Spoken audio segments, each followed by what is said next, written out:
उपसंहार है कि गीता से लाभ क्या है।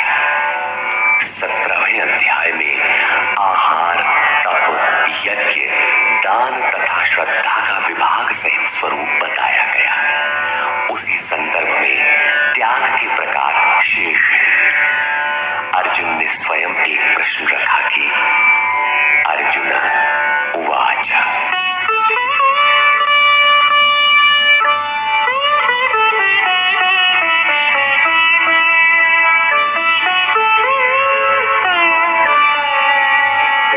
सन्न्यासस्य महाबाहो तत्त्वमिच्छामि वेदितुम् त्यागस्य च ऋषिकेश पृथक् केशिनिषूदन। अर्जुन बोला, हे महाबाहो, हे हृदय के सर्वस्व, हे केशिनिषूदन, मैं सन्यास और त्याग के यथार्थ स्वरूप को पृथक पृथक जानना चाहता हूं। पूर्ण त्याग सन्यास है, जहां संकल्प और संस्कारों का भी समापन है, और इससे पहले साधना की पूर्ति के लिए उत्तरोत्तर आसक्ति का त्याग ही त्याग है। यहां दो प्रश्न हैं कि सन्यास के तत्व को जानना चाहता हूं और दूसरा है कि त्याग के तत्व को जानना चाहता हूं। इस पर योगेश्वर श्री कृष्ण ने कहा, श्री भगवान उवाच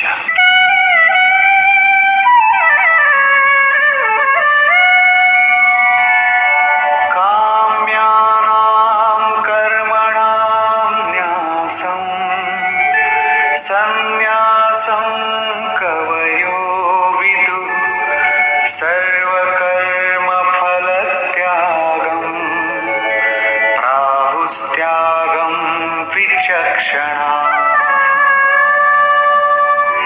अर्जुन, कितने ही पंडित जन काम्य कर्मों के त्याग को सन्यास कहते हैं और कितने ही विचार कुशल पुरुष संपूर्ण कर्म फलों के त्याग को त्याग कहते हैं। त्याज्यं दोषवदित्येके कर्म प्राहुर्मनीषिणः यज्ञदानतपः कर्म न त्याज्यमिति चापरे। कई एक विद्वान ऐसा कहते हैं कि सभी कर्म दोषयुक्त हैं, अतः त्याग देने योग्य है, और दूसरे विद्वान ऐसा कहते हैं कि यज्ञ, दान और तप त्यागने योग्य नहीं है। इस प्रकार अनेक मत प्रस्तुत करके योगेश्वर अपना भी निश्चित मत देते हैं।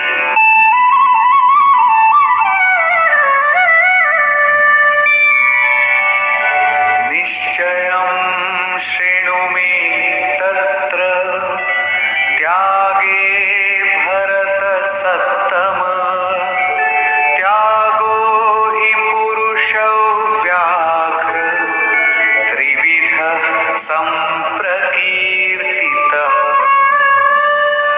हे अर्जुन, उस त्याग के विषय में तू मेरे निश्चय को सुन। हे पुरुष श्रेष्ठ, वो त्याग 3 प्रकार का कहा गया है।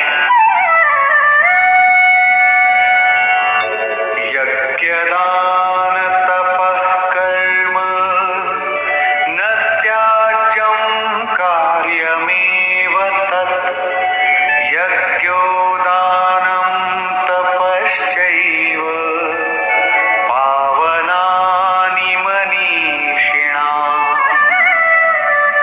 यज्ञ, दान और तप, ये 3 प्रकार के कर्म त्यागने योग्य नहीं है।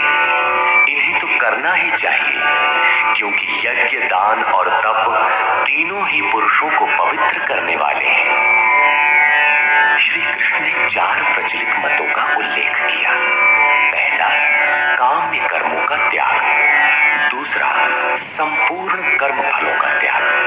तीसरा, दोष युक्त होने के कारण सभी कर्मों का त्याग।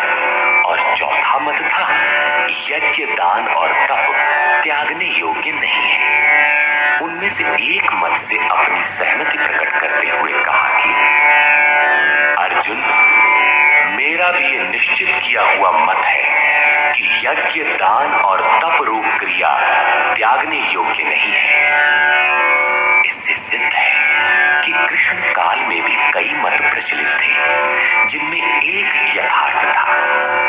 उस काल में भी कई मत थे, आज भी है। महापुरुष जब दुनिया में आता है तो कई मतांतरों में से कल्याणकारी मत को निकालकर सामने खड़ा कर देता है। प्रत्येक महापुरुष ने यही किया है, श्री कृष्ण ने भी यही किया। उन्होंने कोई नया मार्ग नहीं बताया, बल्कि प्रचलित कई मतों के बीच सत्य को समर्थन देकर उसे स्पष्ट कर दिया।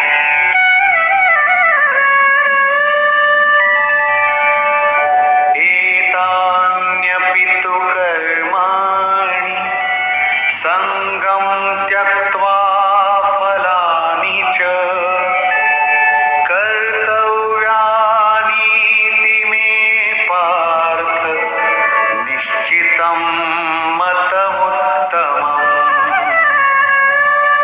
योगेश्वर श्री कृष्ण बल देकर कहते हैं, पार्थ, यज्ञ, दान और तप रूप कर्म, आसक्ति और फल को त्याग कर अवश्य करना चाहिए। ये मेरा निश्चय किया हुआ उत्तम मत है। अब अर्जुन के प्रश्न के अनुसार वे त्याग का विश्लेषण करते हैं।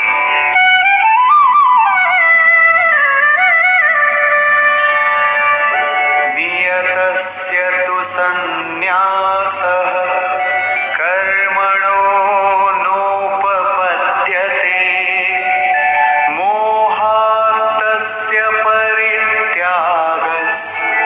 तामसः परिकीर्तितः।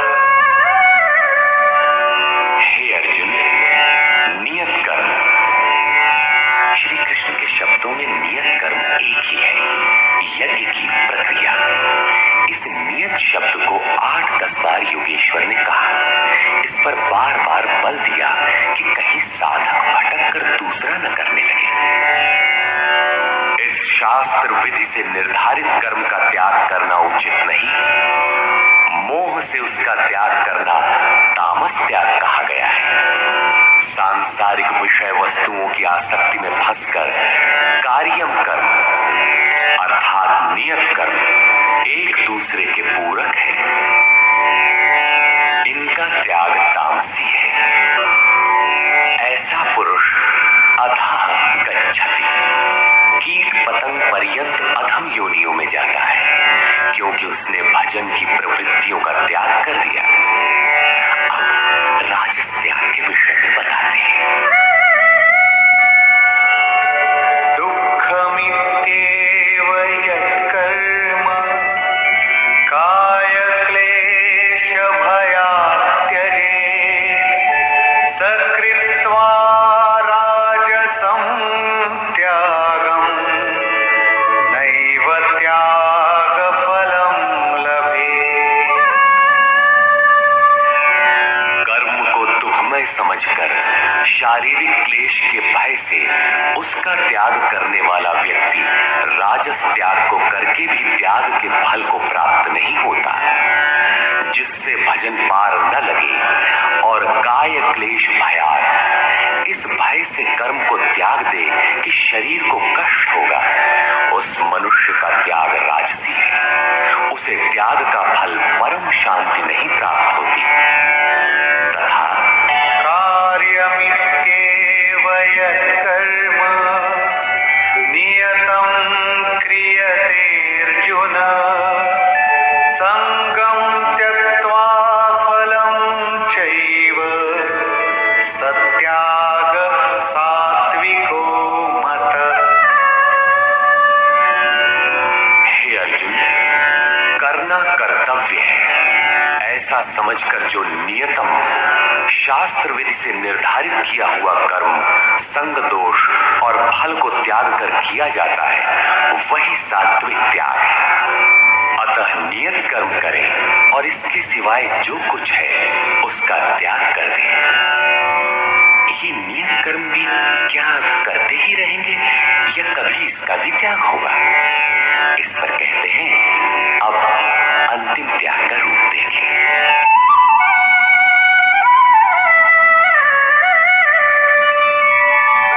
न द्वेष्ट्य कुशलं कर्म कुशलेनानुषज्यते त्यागी सत्त्वसमाविष्टो मेधावी छिन्न संशयः। हे अर्जुन, जो पुरुष अकुशलम कर्म अर्थात अकल्याणकारी कर्म से, शास्त्र नियत कर्म ही कल्याणकारी है, इसके विरोध में जो कुछ है इसी लोक का बंधन है, इसलिए अकल्याणकारी है। ऐसे कर्मों से द्वेष नहीं करता और अकल्याणकारी कर्म में आसक्त नहीं होता। जो करना था वो भी शेष नहीं है। ऐसा सत्व से संयुक्त पुरुष संशय रहित, ज्ञानवान और त्यागी है। उसने सब कुछ त्यागा है, लेकिन प्राप्ति के साथ वो पूर्ण त्याग ही संन्यास है। हो सकता है और कोई सरल रास्ता हो? इस पर कहते हैं नहीं। नहि देहभृता शक्यं त्यक्तुं कर्माण्यशेषतः यस्तु कर्मफलत्यागी सत्यागीत्यभिधीयते।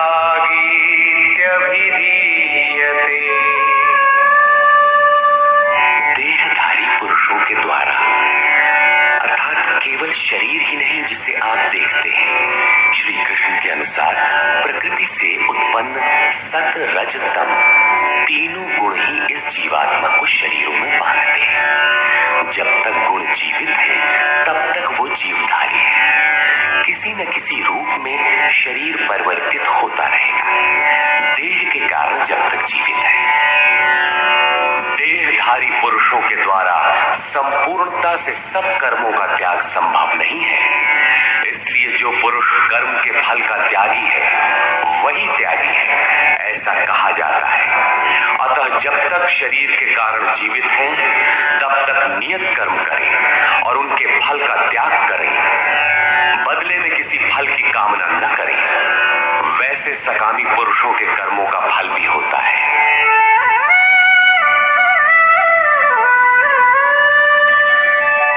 अनिष्टमिष्टं मिश्रं च त्रिविधं कर्मणः फलं भवत्यत्यागिनां प्रेत्य न तु सन्न्यासिनां क्वचित्। सकामी पुरुषों के कर्मों का अच्छा, बुरा और मिला हुआ ऐसा 3 प्रकार का फल मरने के पश्चात भी होता है। जन्म जन्मांतरों तक मिलता है, किंतु सन्यासी नाम सर्वस्व का न्यास अर्थात अंत करने वाले पूर्ण त्यागी पुरुषों के कर्मों का फल किसी भी काल में नहीं होता। यही शुद्ध सन्यास है। सन्यास चरमोत्कृष्ट अवस्था है। भले बुरे कर्मों का फल तथा पूर्ण न्यास काल में उनके अंत का प्रश्न पूरा हुआ। अब पुरुष के द्वारा शुभ अथवा अशुभ कर्म होने में क्या कारण है, इस पर देखें।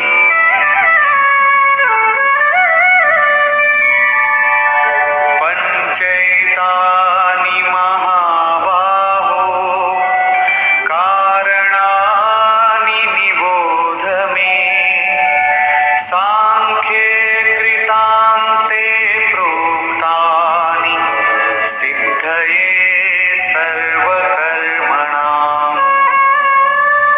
हे महाबाहो, संपूर्ण कर्मों की सिद्धि के लिए 5 कारण सांख्य सिद्धांत में कहे गए हैं। उन्हें तू मुझसे भली प्रकार जान। अधिष्ठानं तथा कर्ता करणं च पृथग्विधम् विविधाश्च पृथक् चेष्टा दैवं चैवात्र पंचमम्। इस विषय में कर्ता अर्थात ये मन पृथक पृथककरण अर्थात जिनके द्वारा किया जाता है, यदि शुभ पार लगता है तो विवेक, वैराग्य, शम, दम, त्याग, अनवरत चिंतन की प्रवृत्तियां करण होंगी। यदि अशुभ पार लगता है तो काम, क्रोध, राग, द्वेष, लिप्सा इत्यादि करण होंगी। इनके द्वारा प्रेरित होंगे नाना प्रकार की न्यारी न्यारी चेष्टाएं अर्थात अनंत इच्छाएं। आधार अर्थात साधन, जिस इच्छा के साथ साधन मिला वही इच्छा पूरी होने लगती है। और पांचवा हेतु है दैव अथवा संस्कार। इसकी पुष्टि करते हैं। शरीर वांग मनोभिर्यत् कर्म प्रारभते नरः न्याय्यं वा विपरीतं वा पंचैते तस्य हेतवः। मनुष्य मन, वाणी अथवा शरीर से शास्त्र के अनुसार अथवा विपरीत जो कुछ कर्म आरंभ करता है, उनके ये पांचों ही कारण हैं। परंतु ऐसा होने पर भी तत्रैवं सति कर्तारम् आत्मानं केवलं तु यः पश्यत्यकृतबुद्धित्वान् न स पश्यति दुर्मतिः। जो पुरुष अशुद्ध बुद्धि के कारण उस विषय में कैवल्य स्वरूप आत्मा को करता देखता है, वो दुर्बुद्धि यथार्थ नहीं देखता अर्थात भगवान नहीं करते। इस प्रश्न पर योगेश्वर श्री कृष्ण ने दूसरी बार बल दिया। अध्याय 5 में उन्होंने कहा था कि वो प्रभु न करता है, न कराता है, न क्रिया के संयोग को जोड़ता है। तो लोग कहते क्यों हैं? मोह से लोगों की बुद्धि आवृत है, इसलिए जो कुछ भी कह सकते हैं।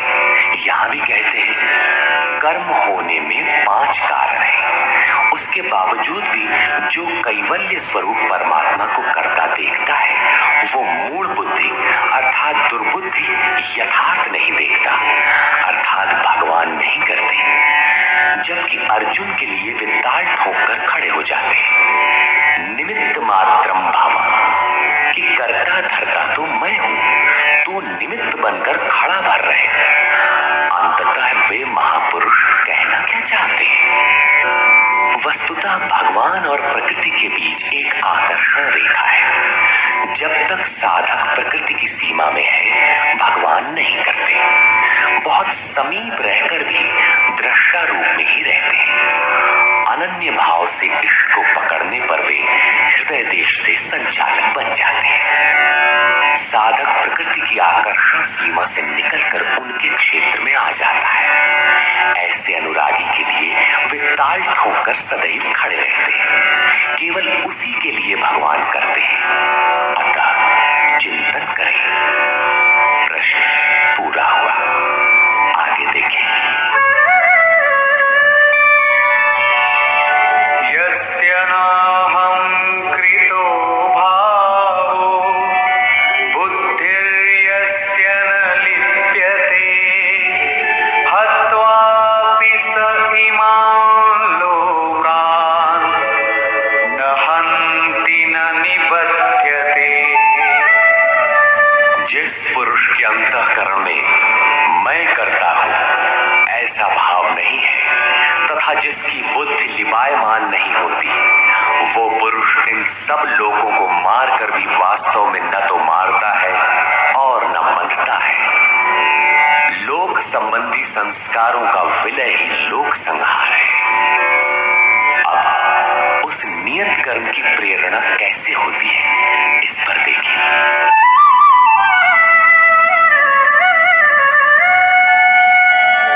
ज्ञानं ज्ञेयं परिज्ञाता त्रिविधा कर्म चोदना करणं कर्म कर्तेति त्रिविधः कर्म संग्रह। परिज्ञाता अर्थात पूर्ण ज्ञाता महापुरुषों से ज्ञानम उसको जानने की विधि से और ज्ञेय जानने योग्य वस्तु। श्री कृष्ण ने पीछे कहा, मैं ही ज्ञेय जानने योग्य पदार्थ हूं। से कर्म करने की प्रेरणा मिलती है। पहले तो पूर्ण ज्ञाता कोई महापुरुष हो, उनके द्वारा उस ज्ञान को जानने की विधि प्राप्त हो, लक्ष्य ज्ञेय पर दृष्टि हो, तभी कर्म की प्रेरणा मिलती है। और कर्ता अर्थात मन की लगन, करण अर्थात विवेक, वैराग्य, शम, दम इत्यादि तथा कर्म की जानकारी से कर्म का संग्रह होता है, कर्म इकट्ठा होने लगता है। पीछे कहा गया था कि प्राप्ति के पश्चात उस पुरुष का कर्म किए जाने से कोई प्रयोजन नहीं होता और न छोड़ने से हानि ही होती है। फिर भी लोक संग्रह अर्थात पीछे वालों के हृदय में कल्याणकारी साधनों के संग्रह के लिए वो कर्म में बरतता है। कर्ता, करण और कर्म के द्वारा इनका संग्रह होता है। ज्ञान, कर्म और कर्ता के भी तीन भेद हैं। ज्ञानम कर्म च कर्ता च त्रिधैव गुणभेदतः प्रोच्यते गुणसंख्यानि यथावत् शृणुतान्यपि। ज्ञान, कर्म तथा कर्ता भी गुणों के भेद से सांख्य शास्त्र में तीन प्रकार के कहे गए हैं। उन्हें भी तू यथावत सुन। प्रस्तुत है पहले ज्ञान का भेद। सर्वभूतेषु येनैकं भावमव्ययमीक्षते अविभक्तं विभक्तेषु तज्ज्ञानं विद्धि सात्विकम्। अर्जुन, जिस ज्ञान से मनुष्य पृथक पृथक सब भूतों में एक अविनाशी परमात्मा भाव को विभाग रहित एक रस देखता है, उस ज्ञान को तू सात्विक जान। ज्ञान प्रत्यक्ष अनुभूति है जिसके साथ ही गुणों का अंत होना है। ये ज्ञान की परिपक्व अवस्था है। अब राजस ज्ञान देखें। पृथक्त्वेन तु यज्ज्ञानं नानाभावान् पृथग्विधान् वेत्ति सर्वेषु भूतेषु तज्ज्ञानं विद्धि राजसम्। जो ज्ञान संपूर्ण भूतों में भिन्न प्रकार के अनेक भावों को अलग अलग करके जानता है कि ये अच्छा है, ये बुरे हैं, उस ज्ञान को तू राजस जान। ऐसी स्थिति है तो राजसी स्तर पर तुम्हारा ज्ञान है। अब देखें तामस ज्ञान।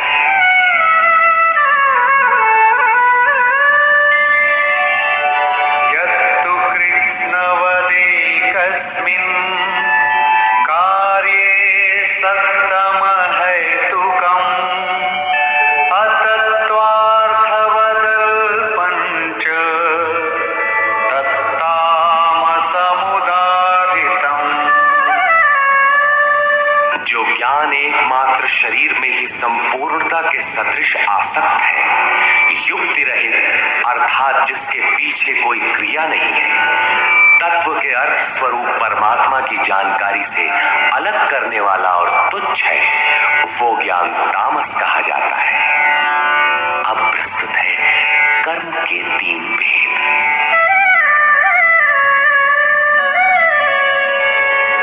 नियतं संगरहितं अरागद्वेषतः कृतम् अफलप्रेप्सुना कर्म यत्तत् सात्विकमुच्यते।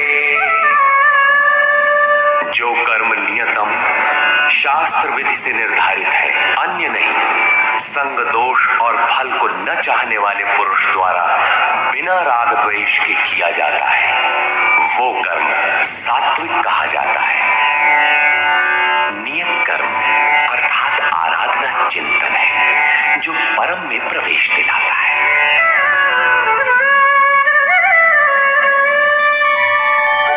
यत्तु कामेप्सुना कर्म साहंकारेण वा पुनः क्रियते बहुलायासं तद्राजसमुदाहृतम्।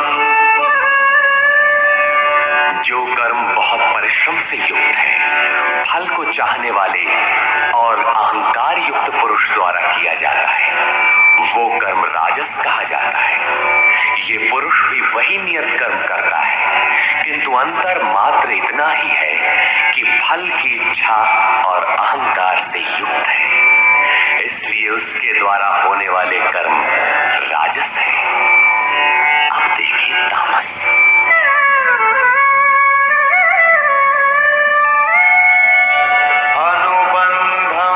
क्षयं हिंसाम् अनवेक्ष्य च पौरुषम् मोहादारभ्यते कर्म यत्तत्तामसमुच्यते। जो कर्म अंततः नष्ट होने वाला है, हिंसा सामर्थ्य को न विचार कर केवल मोहवश आरंभ किया जाता है, वो कर्म तामस कहा है। स्पष्ट है कि ये कर्म शास्त्र का नियत कर्म नहीं है, उसके स्थान पर भ्रांति है। अब देखिए कर्ता के लक्षण।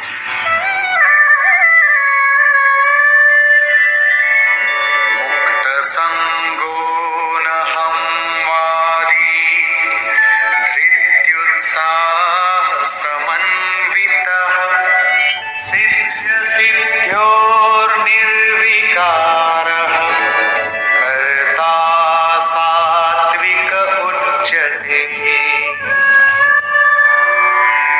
जो कर्ता संग दोष से रहित होकर अहंकार के वचन न बोलने वाला, धैर्य और उत्साह से युक्त होकर कार्य के सिद्ध होने और न होने में हर्ष शोक इत्यादि विकारों से सर्वथा रहित होकर कर्म में अर्थात अहिर्निश प्रवृत्त है, वो कर्ता सात्विक कहा जाता है। यही उत्तम साधक के लक्षण है। कर्म वही है, नियत कर्म।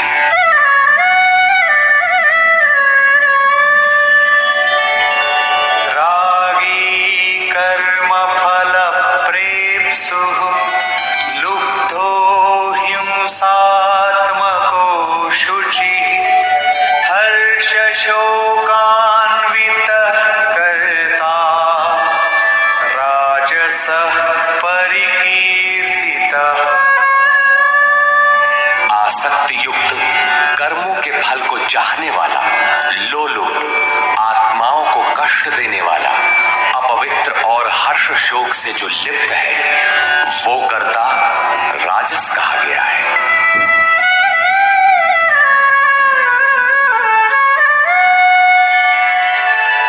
अयुक्तः प्राकृतः स्तब्धः शठो नैष्कृतिको लसः विषादी दीर्घसूत्री च कर्ता तामस उच्यते। जो चंचल चित्त वाला, असभ्य, घमंडी, धूर्त, दूसरे के कार्यों में बाधा पहुंचाने वाला, शोक करने के स्वभाव वाला, आलसी और दीर्घ सूत्री है कि फिर कर लेंगे, वो कर्ता तामस कहा जाता है। दीर्घ सूत्री कर्म को कल पर टालने वाला है, यद्यपि करने की इच्छा उसे भी रहती है। इस प्रकार कर्ता के लक्षण पूरे हुए। अब योगेश्वर श्री कृष्ण ने नवीन प्रश्न उठाया, बुद्धि, धारणा और सुख के लक्षण।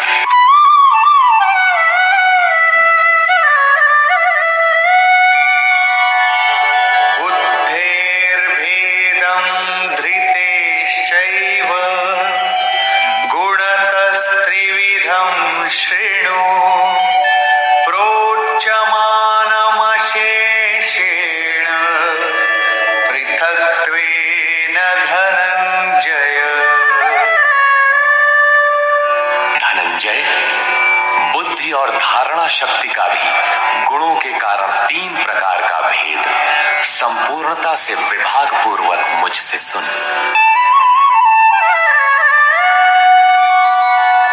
प्रवृत्तिं च निवृत्तिं च कार्याकार्ये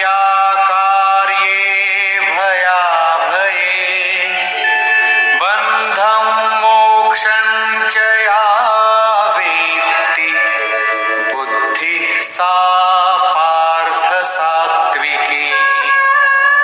पार्थ, प्रवृत्ति और निवृत्ति को, कर्तव्य और अकर्तव्य को, भय और अभय को तथा बंधन और मोक्ष को जो बुद्धि यथार्थ जानती है वो बुद्धि सात्विकी है, अर्थात परमात्म पथ, आवागमन पथ दोनों की भली प्रकार जानकारी सात्विक बुद्धि है।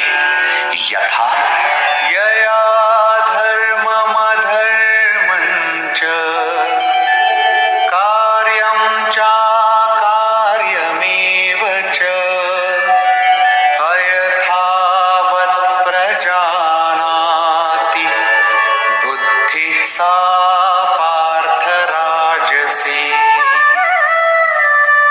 पार्थ, जिस बुद्धि द्वारा मनुष्य धर्म और अधर्म को तथा कर्तव्य और अकर्तव्य को भी यथावत नहीं जानता, अधूरा जानता है, वो बुद्धि राजसी है। अब तामसी बुद्धि का स्वरूप देखें।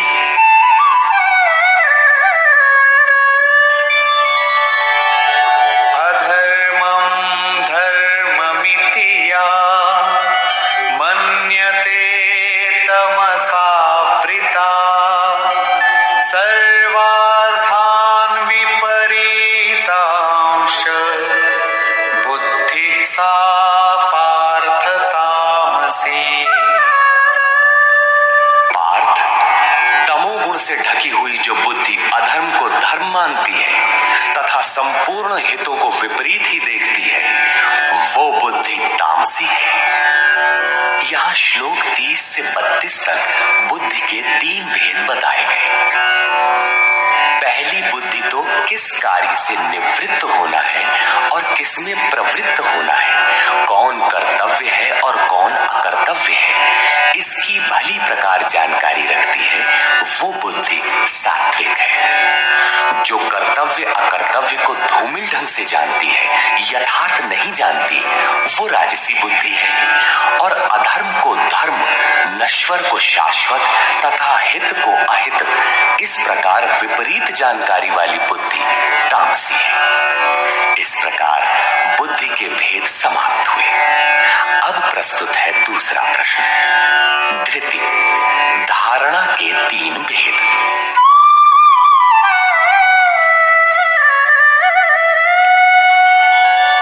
धृत्यायया धारयते मनः प्राणेन्द्रियक्रिया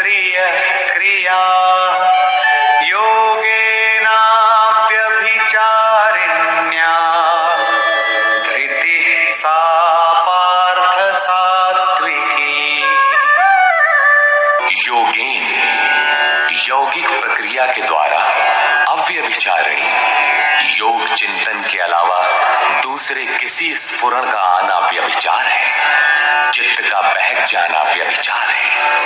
अतः ऐसी अव्यभिचारिणी धारणा से मनुष्य मन, प्राण और इंद्रियों की क्रिया को जो धारण करता है वो धारणा सात्विकी है, अर्थात मन, प्राण और इंद्रियों को इष्ट की दिशा में मोड़ना ही सात्विक धारणा है। तथा यया तु धर्म कामार्थान् धृत्या धारयतेऽर्जुन प्रसंगेन फलाकांक्षी धृतिः सा पार्थ राजसी। हे पार्थ, फल की इच्छा वाला मनुष्य अति आसक्ति से जिस धारणा के द्वारा केवल धर्म, अर्थ और काम को धारण करता है, अर्थात मोक्ष को नहीं, वो धारणा राजसी है। इस धारणा में भी लक्ष्य वही है, केवल कामना करता है। जो कुछ करता है उस चाहता है। अब तामसी धारणा के लक्षण देखें।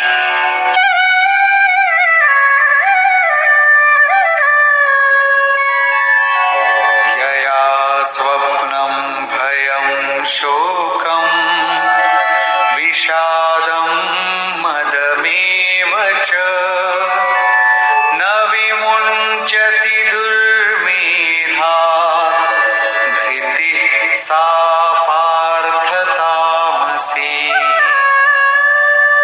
हे पार्थ, दुष्ट बुद्धि वाला मनुष्य जिस धारणा के द्वारा निद्रा, भय, चिंता, दुख और अभिमान को भी अर्थात नहीं छोड़ता, इन सबको धारण किए रहता है, वो धारणा तामसी है।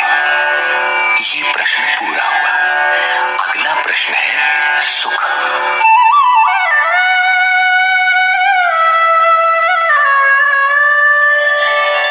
सुखं त्विदानीं त्रिविधं शृणु मे भरतर्षभ अभ्यासाद् रमते यत्र दुःखान्तं च निगच्छति।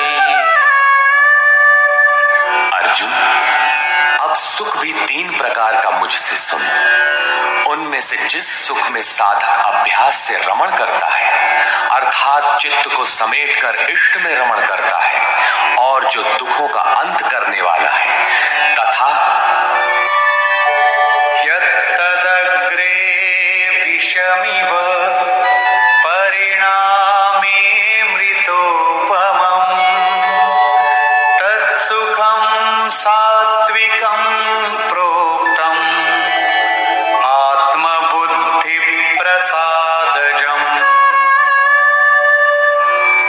उपर्युक्त सुख साधन के आरंभ काल में ही यद्यपि विष के सदृश लगता है, प्रहलाद को सूली पर चढ़ाया गया, मीरा को विष मिला।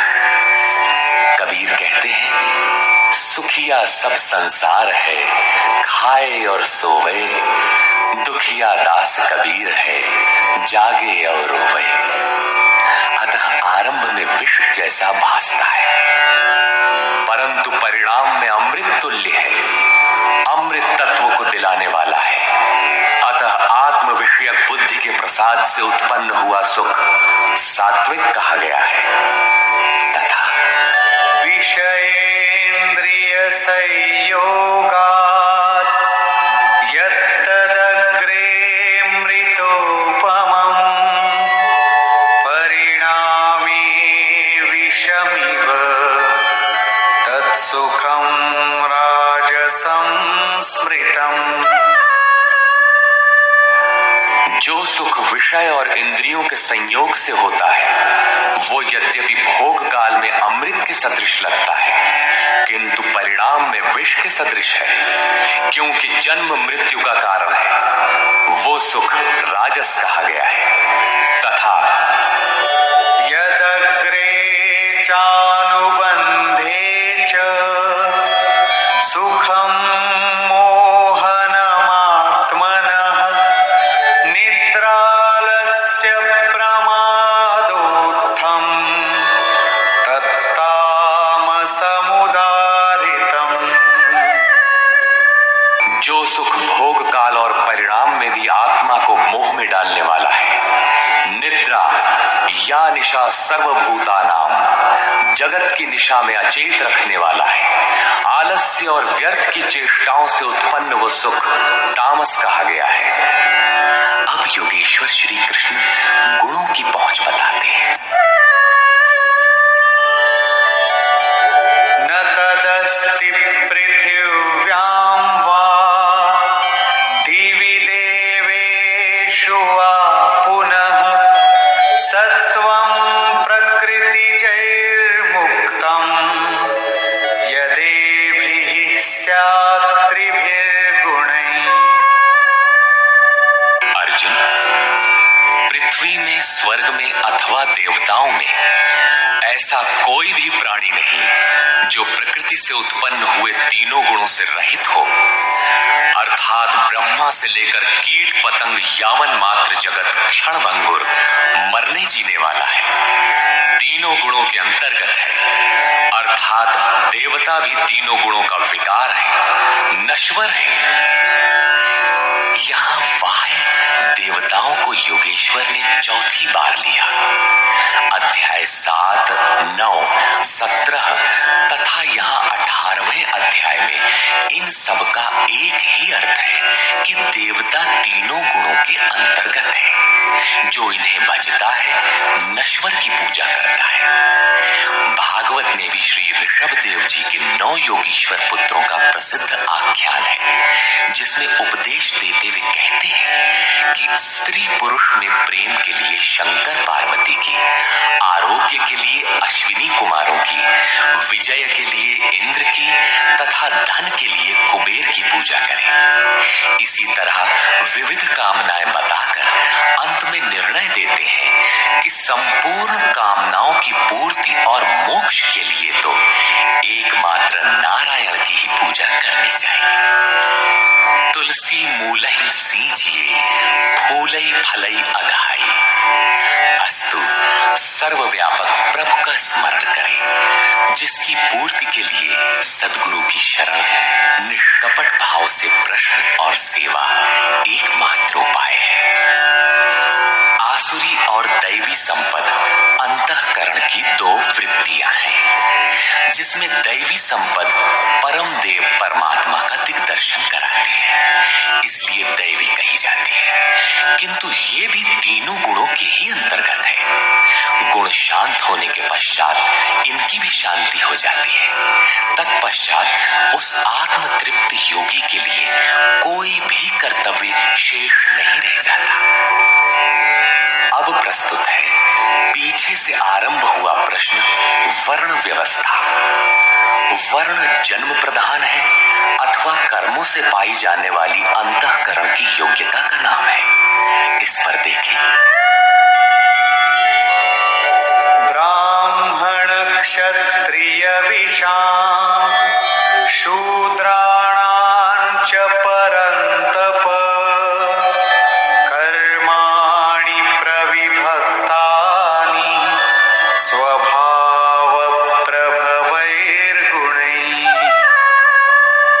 हे परंतप, ब्राह्मण, क्षत्रिय, वैश्य और शूद्रों के कर्म स्वभाव से उत्पन्न गुणों द्वारा विभक्त किए गए हैं। स्वभाव में सात्विक गुण होगा तो आप में निर्मलता होगी, ध्यान समाधि की क्षमता होगी। तामसी गुण होगा तो आलस्य, निद्रा, प्रमाद रहेगा। उसी स्तर से आपसे कर्म भी होगा। जो गुण कार्यरत है वही आपका वर्ण है, स्वरूप है। इस प्रश्न को योगेश्वर श्री कृष्ण ने यहाँ चौथी बार लिया है। अध्याय 2 में इन 4 वर्णों में से एक क्षत्रिय का नाम लिया कि क्षत्रिय के लिए युद्ध से श्रेयतर कोई मार्ग नहीं है। तीसरे अध्याय में उन्होंने कहा कि दुर्बल गुण वाले के लिए भी उसके स्वभाव से उत्पन्न योग्यता के अनुसार धर्म में प्रवृत्त होना, उसमें मर जाना भी परम कल्याणकारक है। दूसरों की नकल करना भयावह है। अध्याय 4 में बताया कि 4 वर्णों की सृष्टि मैंने की। तो क्या मनुष्यों को 4 जातियों में बांटा? कहते हैं नहीं, गुण कर्म विभागशः, गुणों के योग्यता से कर्म को 4 सोपानों में बांटा। यहाँ गुण एक पैमाना है, उसके द्वारा माप कर कर्म करने की क्षमता को 4 भागों में बांटा। श्री कृष्ण के शब्दों में कर्म एकमात्र अव्यक्त पुरुष के प्राप्ति की क्रिया है। ईश्वर प्राप्ति का आचरण आराधना है, जिसकी शुरुआत मात्र एक इष्ट में श्रद्धा से है। चिंतन की विधि विशेष है, जिसे पीछे बताए हैं। इस यज्ञार्थ कर्म को ही 4 भागों में बांटा। अब कैसे समझें कि हम में कौन से गुण हैं और किस श्रेणी के हैं? इस पर यहां कहते हैं,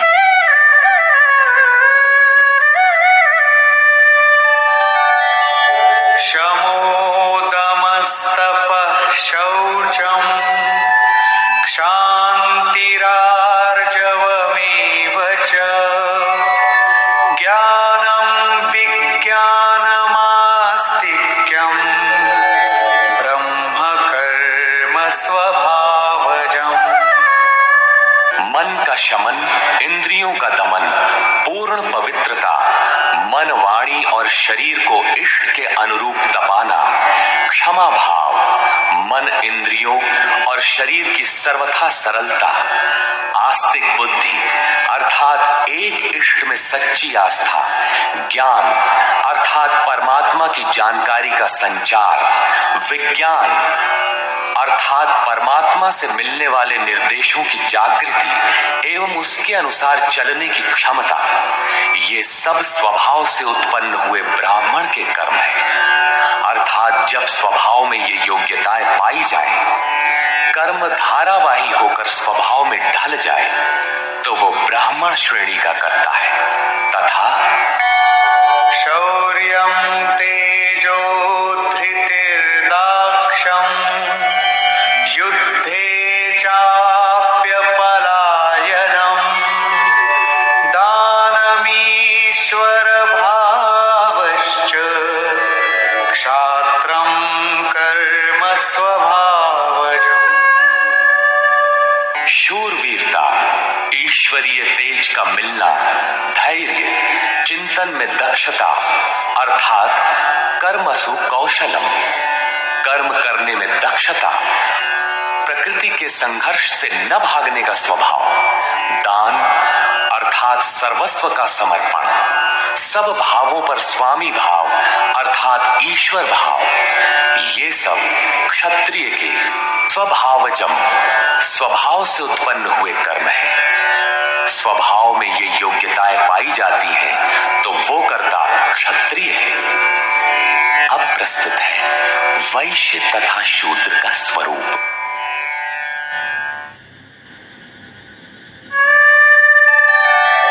कृषि गौरक्ष वाणिज्यम् वैश्यकर्म स्वभावजम् परिचर्यात्मकं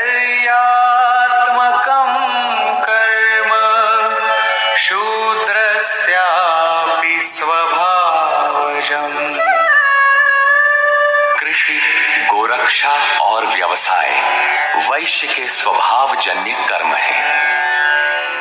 गोपालन ही क्यों, भैंस को मार डालें, बकरी न रखें, ऐसा कुछ नहीं है।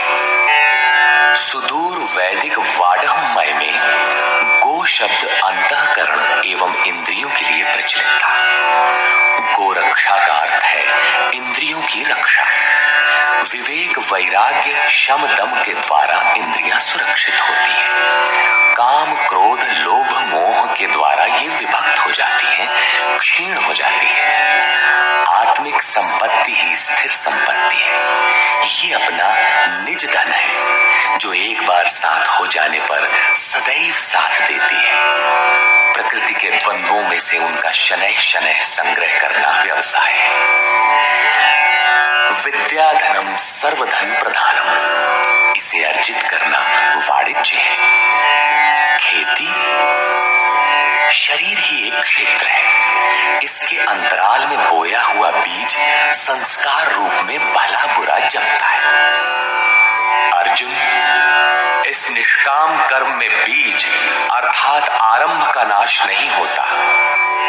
परम तत्व के चिंतन का जो बीज इस क्षेत्र में पड़ा है, उसे सुरक्षित रखते हुए इसमें आने वाले विजातीय विकारों का निराकरण करते जाना खेती है। अपने से उन्नत अवस्था वाले, प्राप्ति वाले गुरुजनों की सेवा करना शूद्र का स्वभावजन्य कर्म है। शूद्र का अर्थ नीच नहीं, अपितु अल्पज्ञ है। निम्न श्रेणी का साधक ही शूद्र है। प्रवेशिका श्रेणी का वो साधक परिचर्या से ही आरंभ करे।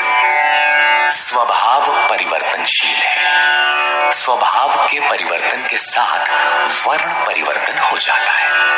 वस्तुतः ये वर्ण अति उत्तम, उत्तम, मध्यम और निकृष्ट 4 अवस्थाएं हैं। कर्म पथ पर चलने वाले साधकों की ऊंची नीची 4 सीढ़ियां हैं, क्योंकि कर्म एक ही है, नियत कर्म।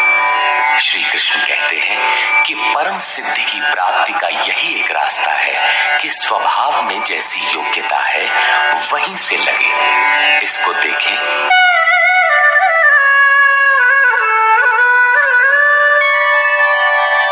स्वे स्वे कर्मण्यभिरतः संसिद्धिं लभते नरः स्वकर्मनिरतः सिद्धिं यथा विन्दति तच्छृणु। अपने अपने स्वभाव में पाई जाने वाली योग्यता के अनुसार कर्म में लगा हुआ मनुष्य संसिद्धिम, भगवत प्राप्ति रूपी परम सिद्धि को प्राप्त होता है। पहले भी कहे आए हैं, इस कर्म को करके तू परम सिद्धि को प्राप्त होगा। कौन सा कर्म करके? अर्जुन, तू शास्त्र विधि से निर्धारित कर्म, यज्ञार्थ कर्म कर। अब स्वकर्म करने की क्षमता के अनुसार कर्म में लगा हुआ मनुष्य परम सिद्धि को किस प्रकार प्राप्त होता है, वो विधि तू मुझसे सुन। ध्यान दे। यतः प्रवृत्तिर्भूतानां येन सर्वमिदं ततं स्वकर्मणा तमभ्यर्च्य सिद्धिं विन्दति मानवः। जिस परमात्मा से सब भूतों की उत्पत्ति हुई, जिससे ये संपूर्ण जगत व्याप्त है, उस परमेश्वर को स्वकर्मणा, अपने स्वभाव से उत्पन्न हुए कर्म के द्वारा अर्चन कर परम सिद्धि को प्राप्त होता है। अतः परमात्मा की भावना और परमात्मा का ही सर्वांगीण अर्चन और क्रमशः चलना आवश्यक है। जैसे कोई बड़ी कक्षा में बैठ जाए तो छोटी भी खो देगा और बड़ी तो मिलेगी ही नहीं। अतः इस कर्म पथ पर सोपानशः चलने का विधान है। जैसे अध्याय 18 के 6 श्लोक में इसी पर पुनः बल देते हुए कहते हैं कि आप अल्पज्ञ ही क्यों ना हो, वहीं से आरंभ करें। वो विधि है परमात्मा के प्रति समर्पण।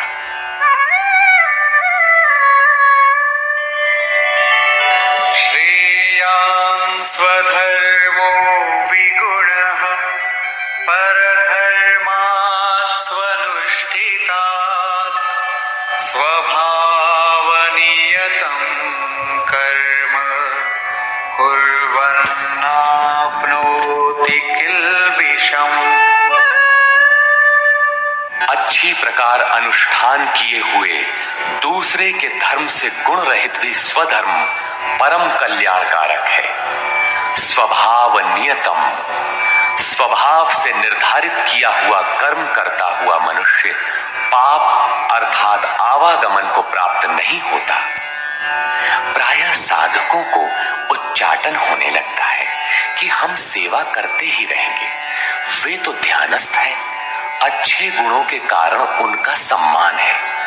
तुरंत वे नकल करने लगते हैं। श्री कृष्ण के अनुसार नकल या ईर्ष्या से कुछ मिलेगा नहीं। अपने स्वभाव से कर्म करने की क्षमता के अनुसार कर्म करके ही कोई परम सिद्धि पाता है, छोड़कर नहीं।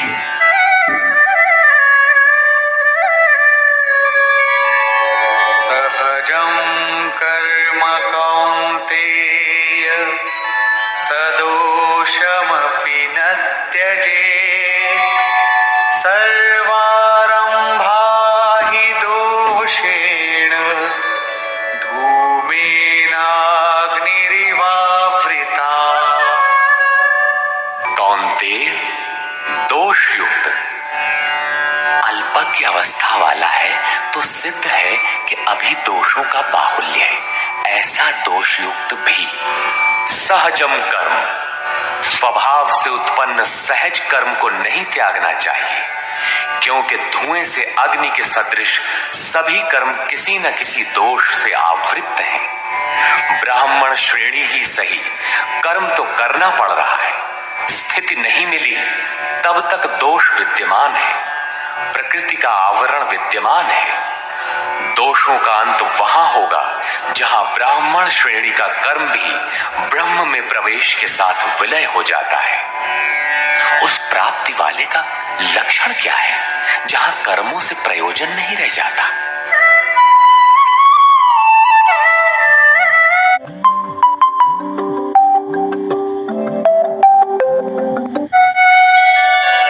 असक्त बुद्धि सर्वत्र जितात्मा विगत स्पृहः नैष्कर्म्य सिद्धिं परमां संन्यासेनाधिगच्छति। सर्वत्र आसक्ति से रहित बुद्धि वाला, स्पृहा से सर्वथा रहित, जीते हुए अंतःकरण वाला पुरुष सन्यासी नाम सर्वस्व के न्यास की अवस्था में परम नैष्कर्म्य की सिद्धि को प्राप्त होता है। यहां सन्यास और परम नैष्कर्म्य सिद्धि पर्याय है। यहां सांख्य योगी वहीं पहुंचता है जहां के निष्काम कर्मयोगी। ये उपलब्धि दोनों मार्गियों के लिए समान है। अब परम नैष्कर्म्य सिद्धि को प्राप्त हुआ पुरुष जैसे ब्रह्म को प्राप्त होता है, उसका संक्षेप में चित्रण करते हैं।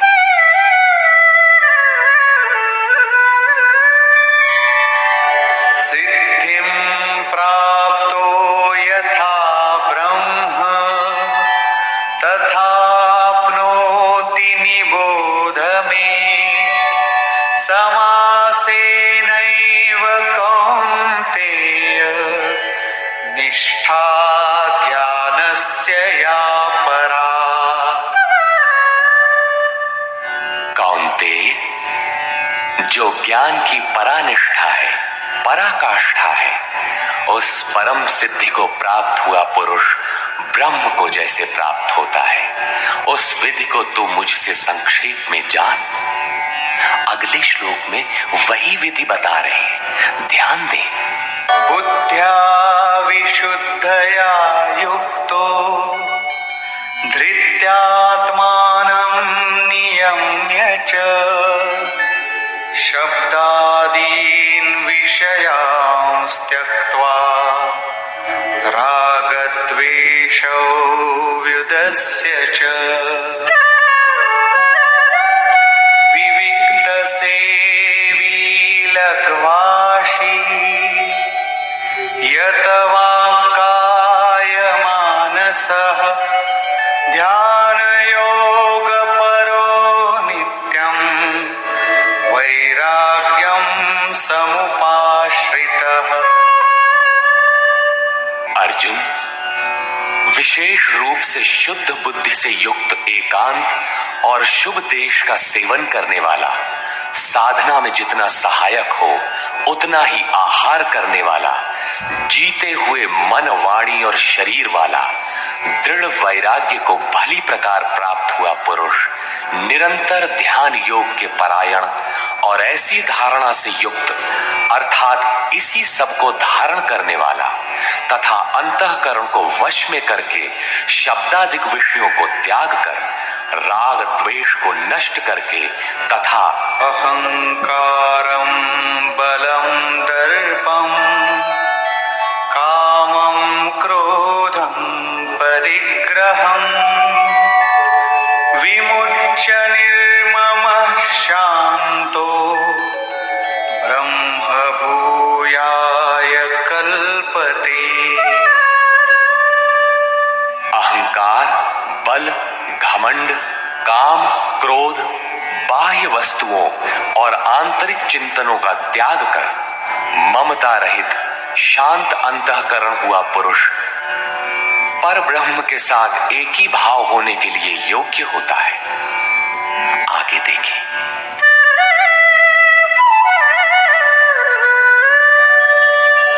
ब्रह्मभूतः प्रसन्नात्मा न शोचति न काङ्क्षति समः सर्वेषु भूतेषु मद्भक्तिं लभते पराम्।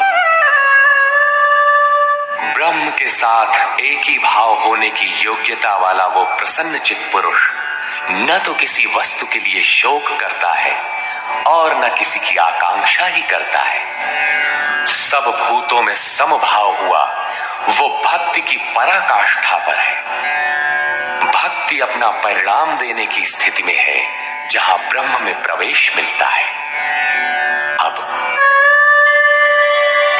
भक्त्या मामभिजानाति यावान्यश्चास्मि तत्त्वतः ततो मां तत्त्वतो ज्ञात्वा विशते तदनन्तरम्।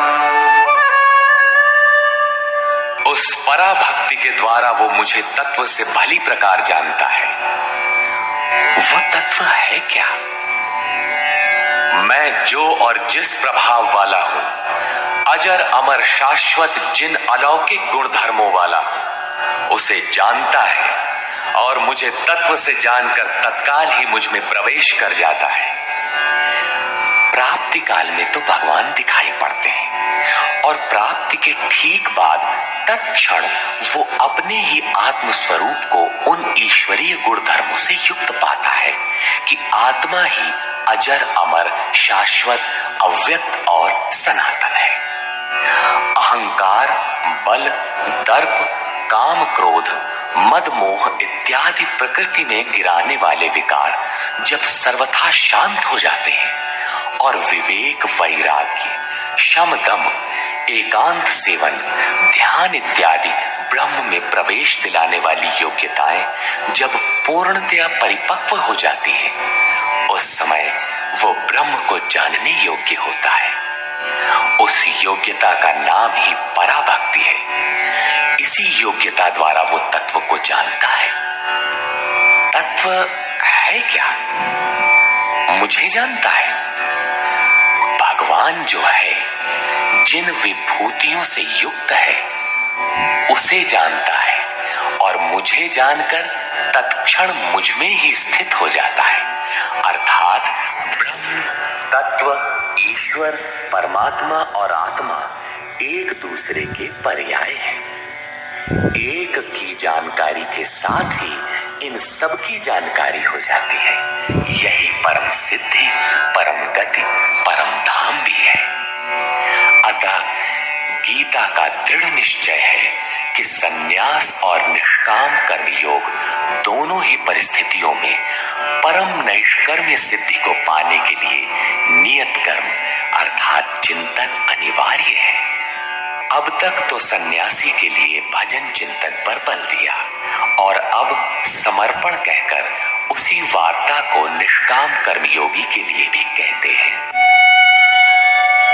सर्वकर्माण्यपि सदा कुर्वाणो मद्व्यपाश्रयः मत्प्रसादादवाप्नोति शाश्वतं पदमव्ययम्।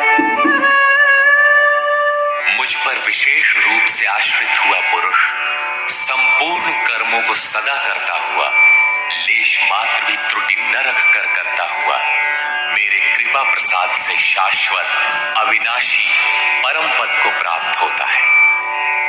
कर्म वही है, नियत कर्म, यज्ञ की प्रक्रिया। पूर्ण योगेश्वर सद्गुरु के आश्रित साधक उनके कृपा प्रसाद से शीघ्र पा जाता है। अतः उसे पाने के लिए समर्पण आवश्यक है। चेतसा सर्वकर्माणि मयि सन्न्यस्य मत्परः बुद्धियोगमुपाश्रित्य मच्चित्तः सततं भव। अतः अर्जुन, संपूर्ण कर्मों को अर्थात जितना कुछ तुझसे बन पड़ता है, मन से मुझे अर्पित करके अपने भरोसे नहीं बल्कि मुझे समर्पण करके मेरे परायण हुआ बुद्धि योग अर्थात योग की बुद्धि का अवलंबन करके निरंतर मुझ में चित्त को लगा। योग एक ही है जो सर्वथा दुखों का अंत करने वाला और परम तत्व परमात्मा में प्रवेश दिलाने वाला है। उसकी क्रिया भी एक ही है, यज्ञ की प्रक्रिया जो मन तथा इंद्रियों के संयम, श्वास प्रश्वास तथा ध्यान इत्यादि पर निर्भर है, जिसका परिणाम भी एक ही है, यान्ति ब्रह्म सनातनम। इसी पर आगे कहते हैं,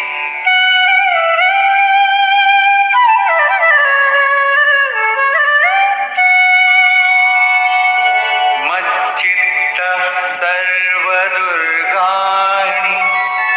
मत्प्रसादात् तरिष्यसि। अथ चेत्त्वमहङ्कारात् न श्रोष्यसि विनङ्क्ष्यसि। इस प्रकार मुझ में निरंतर चित्त को लगाने वाला होकर तू मेरी कृपा से मन और इंद्रियों के संपूर्ण दुर्गों को अनायास ही तर जाएगा। इंद्रिन द्वार झरोखा नाना, तह तह सुर बैठे करी थाना। आवत देख ही विषय वयारी, ते हठ दे ही कपाट उघारी।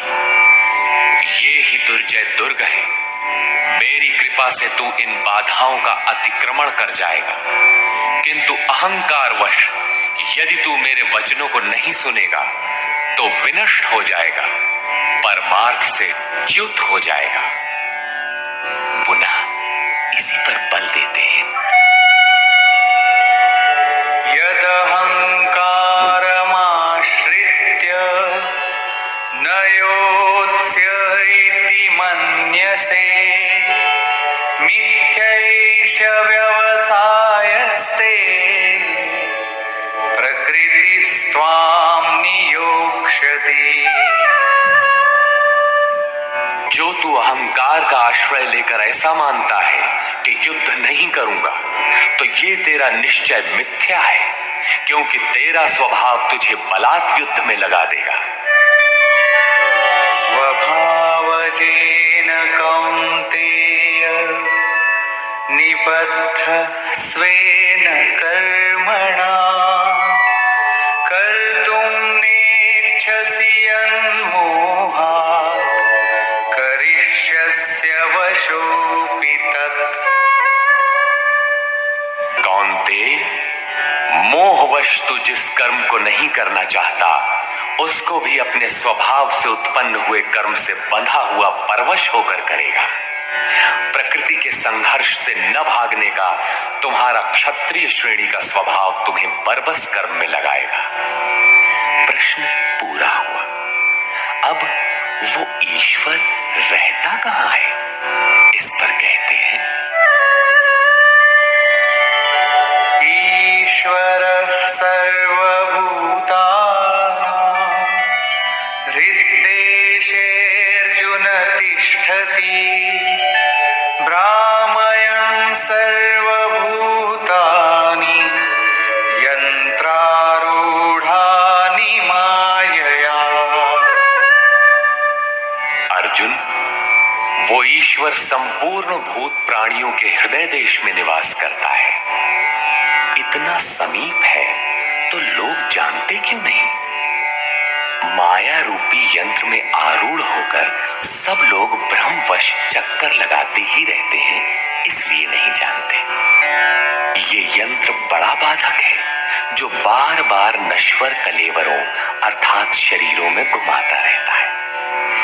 तो शरण किसकी लें? तमेव शरणं गच्छ सर्वभावेन भारत। तत्प्रसादात् परां शान्तिं स्थानं प्राप्स्यसि शाश्वतम्। इसलिए हे भारत, संपूर्ण भाव से उस ईश्वर की जो हृदय देश में स्थित है अनन्य शरण को प्राप्त हो। उनके कृपा प्रसाद से तू परम शांति शाश्वत परम धाम को प्राप्त होगा। अतः ध्यान करना है तो हृदय देश में करें। ईश्वर का निवास स्थान हृदय है। भागवत के चतुश्लोकी गीता का सारांश भी यही है कि वैसे तो मैं सर्वत्र हूं, किंतु प्राप्त होता हूं तो हृदय देश में ध्यान करने से ही। इति ते ज्ञानमाख्यातम् गुह्याद् गुह्यतरं मया विमृश्यैतदशेषेण यथेच्छसि तथा कुरु। इस प्रकार बस इतना ही गोपनीय से भी अति गोपनीय ज्ञान मैंने तेरे लिए कहा है। इस विधि से संपूर्ण रूप से विचार कर, फिर तू जैसा चाहता है वैसा कर। सत्य यही है, शोध की स्थली यही है, प्राप्ति की स्थली भी यही है। किंतु हृदय स्थित ईश्वर दिखाई नहीं देता। इस पर उपाय बताते हैं।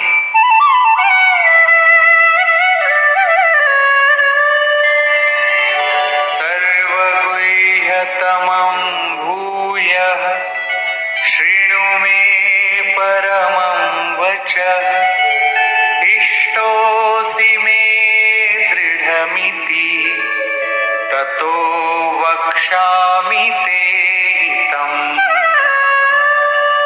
अर्जुन, संपूर्ण गोपनीय से भी अति गोपनीय मेरे रहस्य युक्त वचन को तू फिर भी सुन। कहा है किंतु फिर सुन।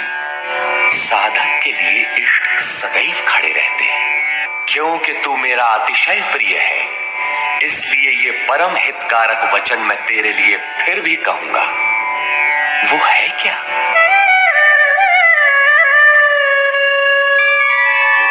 मन्मना भव मद्भक्तो मद्याजी मां नमस्कुरु। मामे वैष्यसि सत्यं ते प्रतिजाने प्रियोऽसि मे।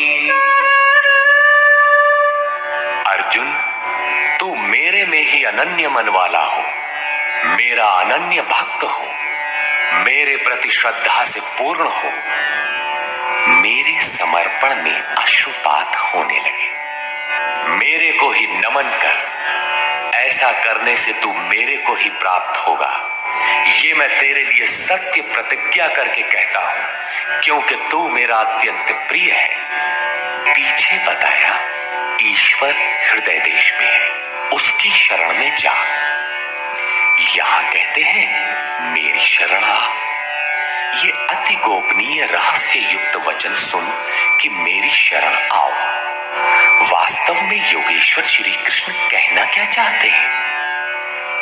यही कि साधक के लिए सद्गुरु की शरण नितांत आवश्यक है। श्री कृष्ण एक पूर्ण योगेश्वर थे। अब समर्पण की विधि बताते हैं।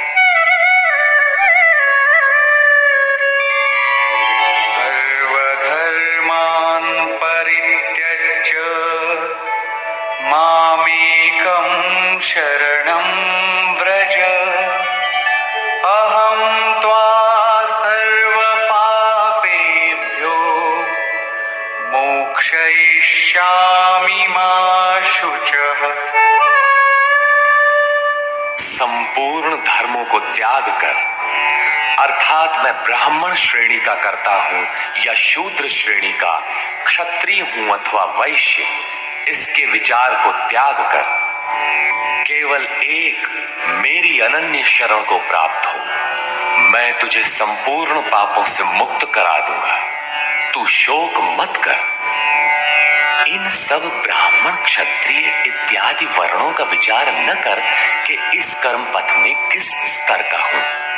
जो अनन्य भाव से शरण हो जाता है, सिवाय इष्ट के अन्य किसी को नहीं देखता, उसके क्रमशः वर्ण परिवर्तन, उत्थान तथा पूर्ण पापों से निवृत्ति अर्थात मोक्ष की जिम्मेदारी वो इष्ट सद्गुरु स्वयं अपने हाथों में ले लेते हैं।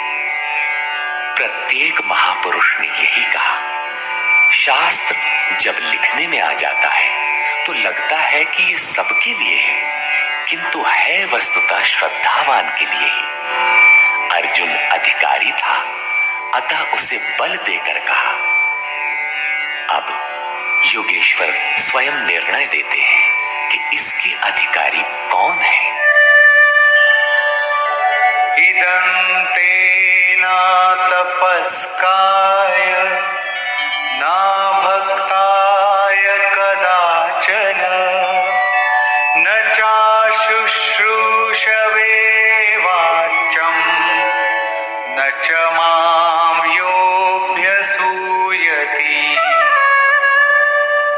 अर्जुन, इस प्रकार तेरे हित के लिए कहे हुए इस गीता के उपदेश को किसी काल में भूल कर भी न तो तप रहित मनुष्य के प्रति कहना चाहिए, न भक्ति रहित के प्रति कहना चाहिए, न बिना सुनने की इच्छा वाले के प्रति कहना चाहिए। और जो मेरी निंदा करता है, ये दोष है, वो दोष है, इस प्रकार झूठी आलोचना करता है, उसके प्रति भी नहीं कहना चाहिए।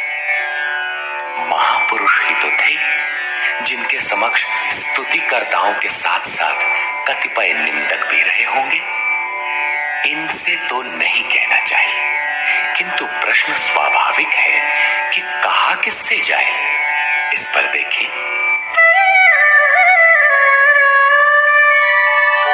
यैमं परमं गुह्यं मद्भक्तेष्वभिधास्यति भक्तिं मयि परां कृत्वा मामे वैष्यत्य संशयः।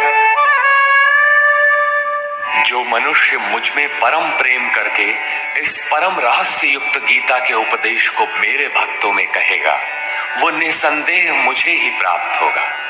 अर्थात वो भक्त मुझे ही प्राप्त होगा जो सुन लेगा, क्योंकि उपदेश को भली प्रकार सुनकर हृदयंगम कर लेगा तो उस पर चलेगा तथा पार पा जाएगा। अब उस उपदेशकर्ता के लिए कहते हैं।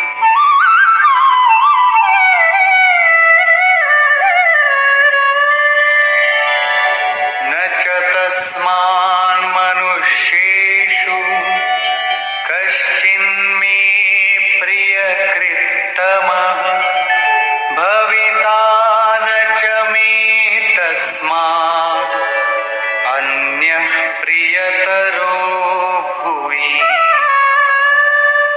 न तो उससे बढ़कर मेरा अतिशय प्रिय कार्य करने वाला मनुष्यों में कोई है, और न उससे बढ़कर मेरा अत्यंत प्यारा पृथ्वी में दूसरा कोई होगा। किससे? जो मेरे भक्तों में मेरा उपदेश करेगा, उनको उधर उस पथ पर चलाएगा, क्योंकि कल्याण का यही एक स्रोत है, राजमार्ग है। अब देखें अध्ययन। अध्येष्यते च य इमम् धर्म्यं संवादमावयोः ज्ञानयज्ञेन तेनाहम् इष्टः स्यामिति मे मतिः। जो पुरुष इस धर्ममय हम दोनों के संवाद को अध्येष्यते भली प्रकार मनन करेगा, उसके द्वारा मैं ज्ञान यज्ञ से पूजित होऊंगा। अर्थात ऐसा यज्ञ जिसका परिणाम ज्ञान है, जिसका स्वरूप पीछे बताया गया है, जिसका तात्पर्य है साक्षात्कार के साथ मिलने वाली जानकारी। ऐसा मेरा निश्चित मत है। श्रद्धावान न सूयते यश्च शृणुयादपि यो नरः सोऽपि मुक्तः शुभान् लोकान् प्राप्नुयात् पुण्यकर्मणाम्। जो पुरुष श्रद्धा से युक्त और ईर्ष्या रहित होकर केवल सुनेगा, वो भी पापों से मुक्त हुआ उत्तम कर्म करने वालों के श्रेष्ठ लोगों को प्राप्त होगा। अर्थात करते हुए भी पार न लगे तो सुना भर करे। उत्तम लोग तब भी हैं क्योंकि वो चित्त में उन उपदेशों को ग्रहण तो करता है। यहां 67 से 71 तक 5 श्लोकों में भगवान श्री कृष्ण ने ये बताया कि गीता का उपदेश अनाधिकारियों को नहीं कहना चाहिए, किंतु जो श्रद्धावान है उनसे अवश्य कहना चाहिए। जो सुनेगा वो भक्त मुझे प्राप्त होगा, क्योंकि अति गोपनीय कथा को सुनकर पुरुष चलने लगता है। जो भक्तों में कहेगा उससे अधिक प्रिय कहने वाला मेरा कोई नहीं है। जो अध्ययन करेगा उसके द्वारा मैं ज्ञान यज्ञ से पूजित होऊंगा। यज्ञ का परिणाम ही ज्ञान है। जो गीता के अनुसार कर्म करने में असमर्थ है किंतु श्रद्धा से मात्र सुनेगा, वो भी पुण्य लोगों को प्राप्त होगा। इस प्रकार भगवान श्री कृष्ण ने इसके कहने सुनने तथा अध्ययन का फल बताया। प्रश्न पूरा हुआ। अब अंत में वे अर्जुन से पूछते हैं कि कुछ समझ में आया?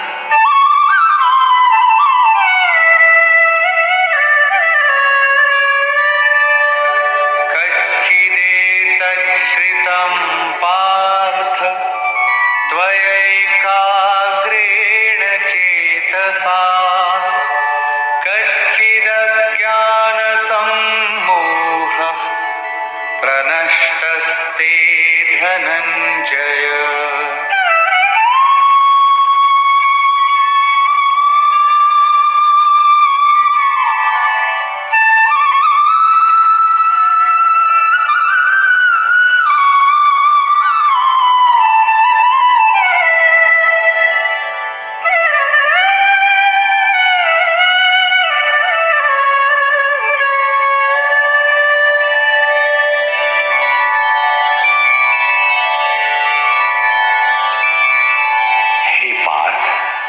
क्या मेरा ये वचन तूने एकाग्रचित्त होकर सुना?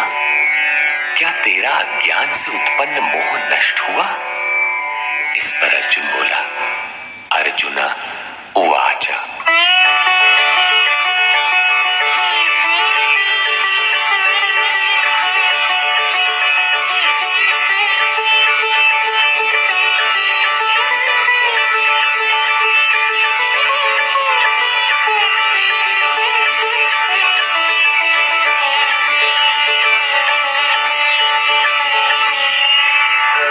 नष्टो मोहः स्मृतिर्लब्धा त्वत्प्रसादान्मयाच्युत स्थितोऽस्मि गतसन्देहः करिष्ये वचनं तव।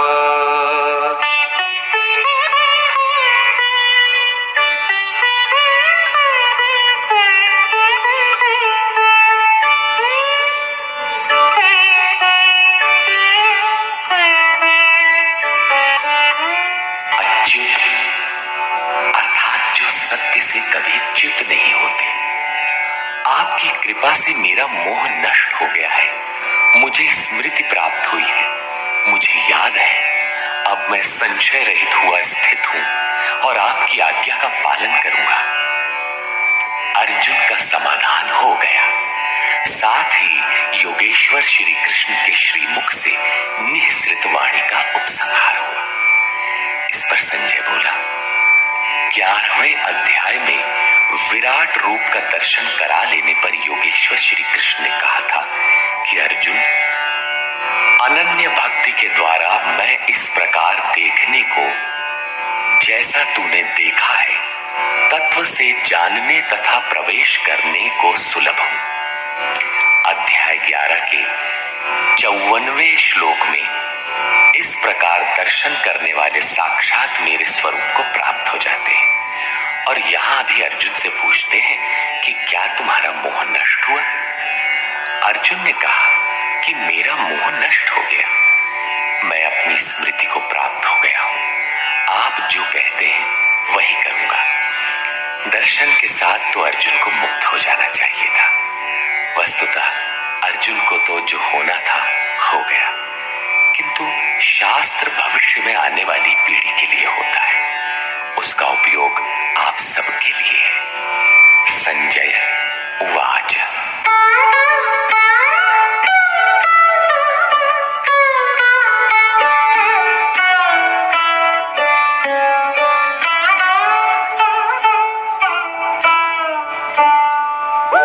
इत्यहं वासुदेवस्य पार्थस्य च महात्मनः संवादमिममश्रौषम् अद्भुतं रोमहर्षणम्। इस प्रकार मैंने वासुदेव और महात्मा अर्जुन, अर्थात अर्जुन एक महात्मा है, योगी है, साधक है, न कि कोई धनुर्धर जो मारने के लिए खड़ा हो। अतः महात्मा अर्जुन के इस विलक्षण और रोमांचकारी संवाद को सुना। आप में सुनने की क्षमता कैसे आई? आगे कहते हैं,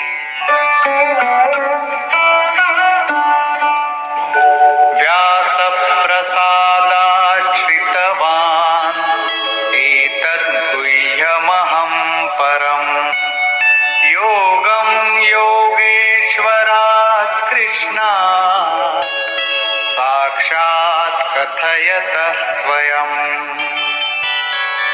श्री व्यास जी की कृपा से, उनकी दी हुई दृष्टि से मैंने इस परम गोपनीय योग को साक्षात कहते हुए स्वयं योगेश्वर श्री कृष्ण से सुना है। संजय श्री कृष्ण को योगेश्वर मानता है। जो स्वयं योगी हो और दूसरों को भी योग प्रदान करने की क्षमता रखता हो, वो योगेश्वर है।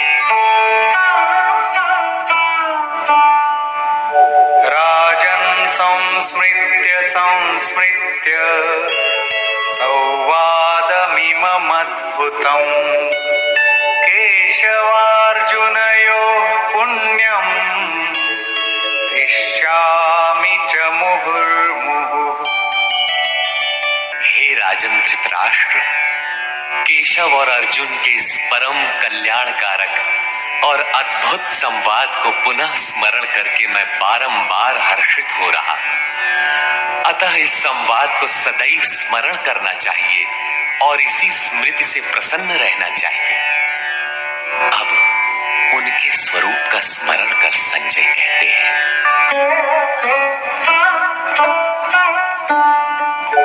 तच्च संस्मृत्य संस्मृत्य रूपमत्यद्भुतं हरे विस्मयो मे महान् राजन् हृष्यामि च पुनः पुनः।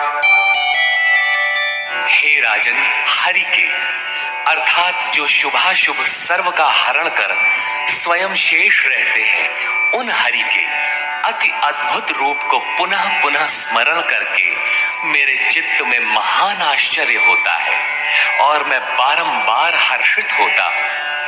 इष्ट का स्वरूप बार बार स्मरण करने की वस्तु है। अंत में संजय निर्णय देते हैं,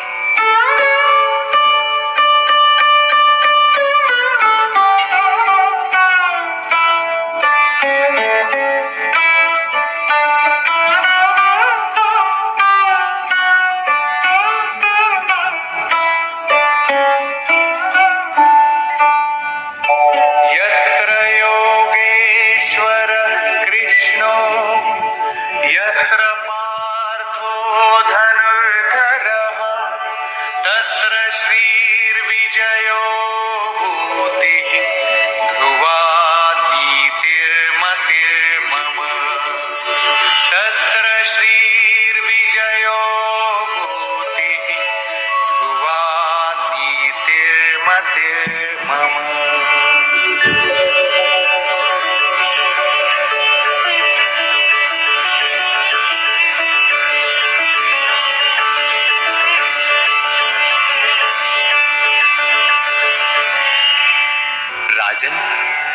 जहां योगेश्वर श्री कृष्ण और धनुर्धर अर्जुन अर्थात ध्यान ही धनुष है, इंद्रियों की दृढ़ता ही गांडीव है, अर्थात स्थिरता के साथ ध्यान धरने वाला महात्मा अर्जुन है, वहीं पर श्री ऐश्वर्य विजय जिसके पीछे हार नहीं है, ईश्वरीय विभूति और चल संसार में अचल रहने वाली नीति है, ऐसा मेरा मत है। आज तो धनुर्धर अर्जुन है नहीं, ये नीति विजय विभूति तो अर्जुन तक सीमित रह गई, तत्सामयिक थी यह तो द्वापर में ही समाप्त हो गई। लेकिन ऐसी बात नहीं है। योगेश्वर श्री कृष्ण ने बताया कि मैं सबके हृदय देश में निवास करता हूं, आपके हृदय में भी वे हैं। अनुराग ही अर्जुन है। अनुराग आपके अंतःकरण की इष्टोन्मुख लगन का नाम है। यदि ऐसा अनुराग आप में है तो सदैव वास्तविक विजय है और अचल स्थिति दिलाने वाली नीति भी सदैव रहेगी, न कि कभी थी। जब तक प्राणी रहेंगे परमात्मा का निवास उनके हृदय देश में रहेगा। विकल आत्मा उसे पाने का इच्छुक होगा और उनमें से जिसके भी हृदय में उसे पाने का अनुराग उमड़ेगा वही अर्जुन की श्रेणी वाला होगा, क्योंकि अनुराग ही अर्जुन है। अतः मानव मात्र इसका प्रत्याशी बन सकता है। निष्कर्ष, यह गीता का समापन अध्याय है। आरंभ में ही अर्जुन का प्रश्न है, प्रभु मैं त्याग और संन्यास के भेद और स्वरूप को जानना चाहता हूं। योगेश्वर श्री कृष्ण ने इस पर प्रचलित 4 मतों की चर्चा की। इनमें एक सही भी था। इससे मिलता जुलता ही निर्णय योगेश्वर श्री कृष्ण ने दिया कि यज्ञ, दान और तप किसी काल में त्यागने योग्य नहीं है। ये मनुष्यों को भी पवित्र करने वाले हैं। इन तीनों को रखते हुए इनके विरोधी विकारों का त्याग करना ही वास्तविक त्याग है। यह सात्विक त्याग है। फल की इच्छा के साथ त्याग राजस है। मोहवश नियत कर्म का ही त्याग करना तामस त्याग है। और संन्यास त्याग की ही चरमोत्कृष्ट अवस्था है। नियत कर्म और ध्यान जनित सुख सात्विक है।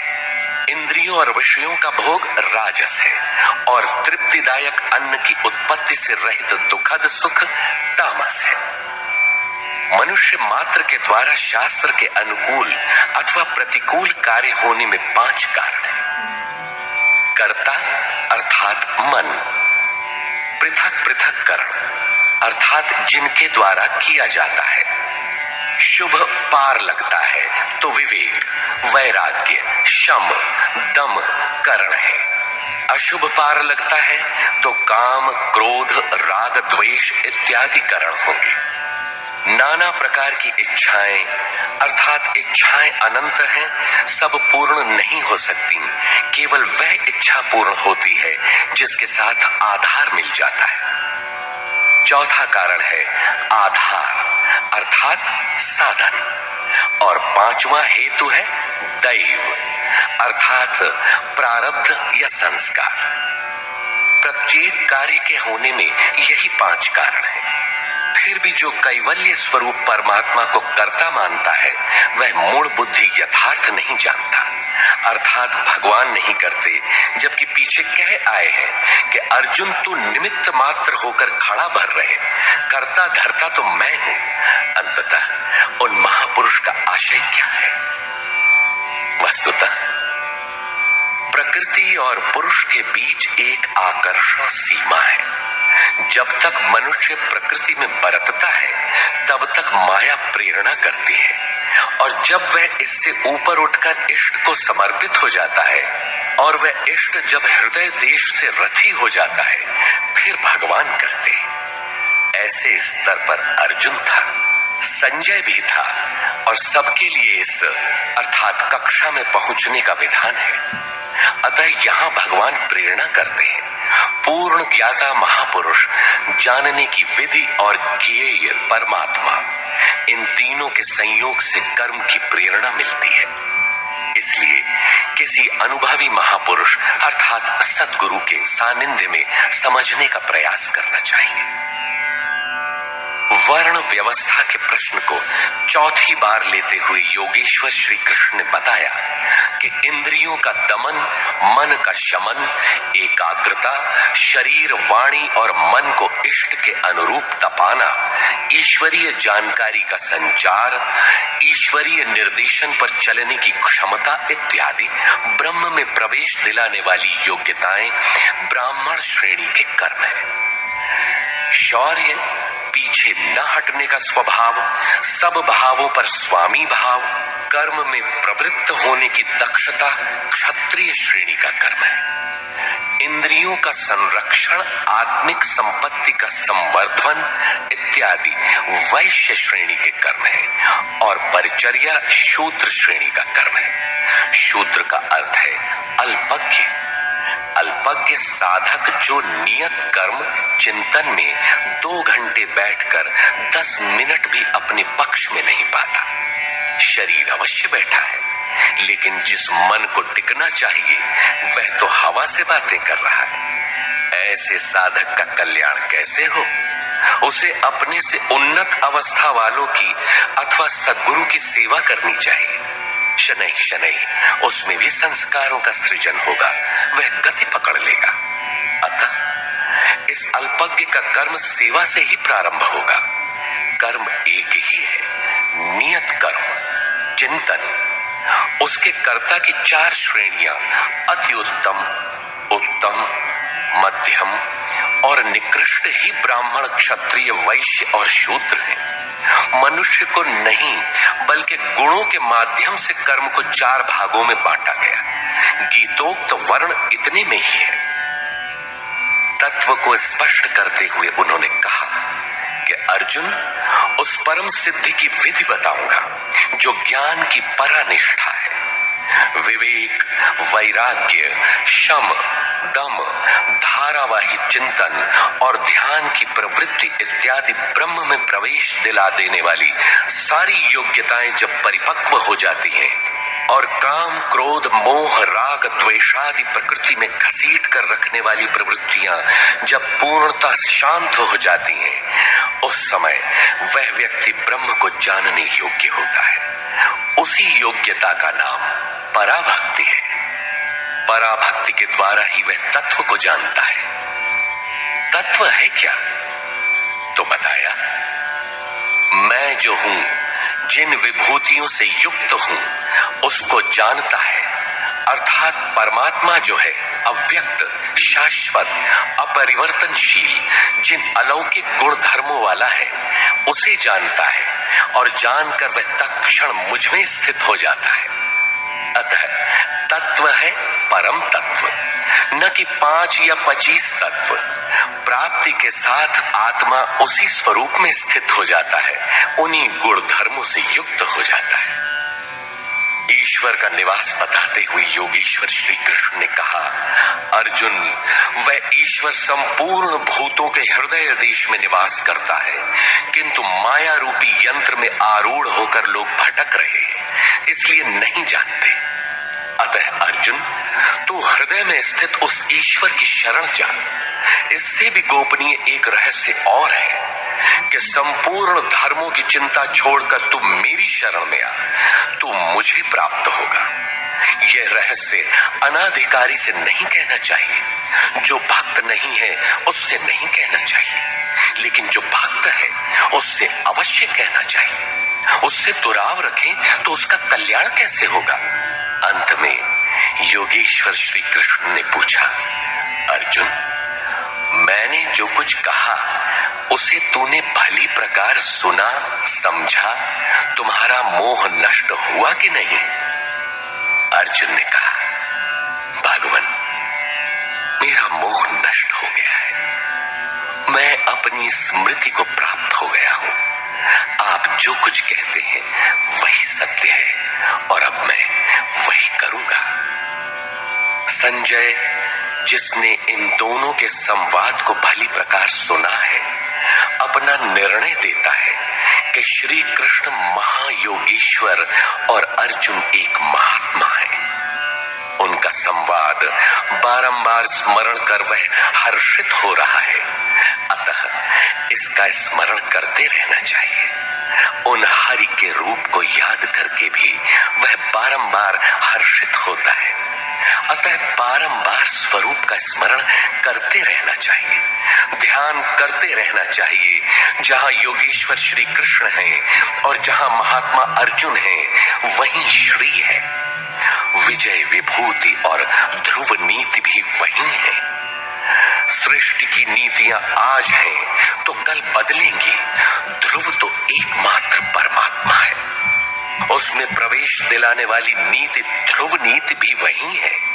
यदि श्री कृष्ण और अर्जुन को द्वापर कालीन व्यक्ति विशेष मान लिया जाए तब तो आज न अर्जुन है और न श्री कृष्ण। आपको न विजय मिलनी चाहिए और न विभूति, तब तो गीता आपके लिए व्यर्थ है। लेकिन नहीं, श्री कृष्ण एक योगी थे। अनुराग से पूरित हृदय वाला महात्मा ही अर्जुन है। ये सदैव रहते हैं और रहेंगे। श्री कृष्ण ने अपना परिचय देते हुए कहा कि मैं हूं तो अव्यक्त, लेकिन जिस भाव को प्राप्त हूं वह ईश्वर सबके हृदय देश में निवास करता है। वह सदैव है और रहेगा। सबको उसकी शरण जाना है। शरण जाने वाला ही महात्मा है, अनुरागी है और अनुराग ही अर्जुन है।